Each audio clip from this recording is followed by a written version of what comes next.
ఒక చిన్న కథ. ఒక చిన్న పిల్లవాడు స్కూల్ నుంచి వస్తూ నాయుడు గారి పొలంలో నుంచి కొన్ని గోంగూర కట్లు కోసుకొని ఇంటికి తీసుకొని వెళ్ళాడు. అమ్మా అమ్మా, నాకు గోంగూర పచ్చడి ఇష్టం, గోంగూర కట్లు తెచ్చాను, చేసి పెట్టవా అని అడిగాడు. అమ్మ, ఈ గోంగూర ఎక్కడిది బాబు అని అడిగింది. నాయుడు గారి పొలంలో నుంచి తెచ్చానమ్మా అని బదులు చెప్పింది. చేసింది దొంగతనం అని చిన్నపిల్లాడికి తెలియక చేశాడని భావించి తల్లి మందలించలేదు. ఆ రోజు రాత్రి గోంగూర పచ్చడి చేసి పెట్టింది. చక్కగా పిల్లాడు తినేశాడు. కొద్ది రోజుల తర్వాత ఇంటికి వస్తూ మామిడికాయలు కోసుకొని వచ్చి మామిడికాయ పప్పు చేసి పెట్టమన్నాడు. అమ్మ మళ్ళీ చిన్నపిల్లాడి అల్లరే కదా అనుకొని పప్పు చేసి పెట్టింది. పిల్లాడు సంతృప్తిగా తిన్నాడు.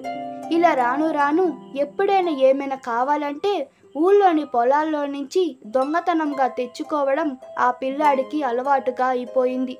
తల్లి కూడా ఎప్పటికప్పుడు అల్లరి చేస్తున్నాడే అనుకోని తప్ప తప్పు చేస్తున్నాడని అనుకోలేదు. ఎప్పుడు పిల్లాన్ని సరిదిద్దలేదు. పెద్దవాడైతే తానే తెలుసుకుంటానని వదిలేసింది.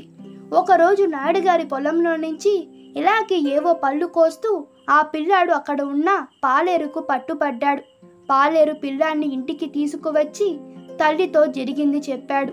తల్లి వెంటనే కొడుకును వెనకేసుకొని వచ్చి, నా కొడుకు అలాంటి పనులు చేయడు, నువ్వు ఏమి చూసి ఏమనుకున్నావు అని పాలేరుని తిట్టి పంపించేసింది. పిల్లాడు తల్లి మందలించకపోవడం వల్ల తన తప్పు తెలుసుకోలేకపోయాడు.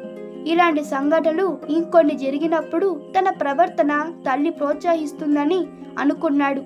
కాలం గడిచి పిల్లాడు పెద్దవాడయ్యాడు. పెద్ద అయితే అవసరాలు మారుతాయి కదా.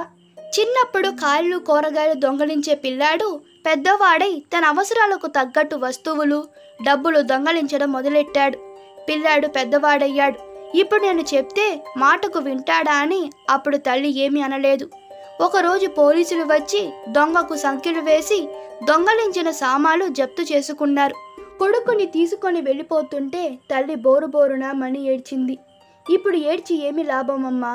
నాయుడుగారి పొలంలో గోంగూర తెచ్చిన నాడే తప్పని మందలించి ఉంటే నేను ఈ స్థితికి వచ్చేవాడిని కాదు కదా అని కొడుకు జైలుకి వెళ్ళిపోయాడు.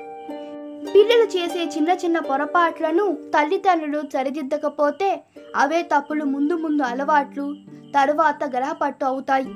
ఈ కథ మీకు నచ్చినట్లయితే మీ అభిప్రాయాలు కామెంట్ తెలపండి. Please like, share and subscribe to my channel. Thank you.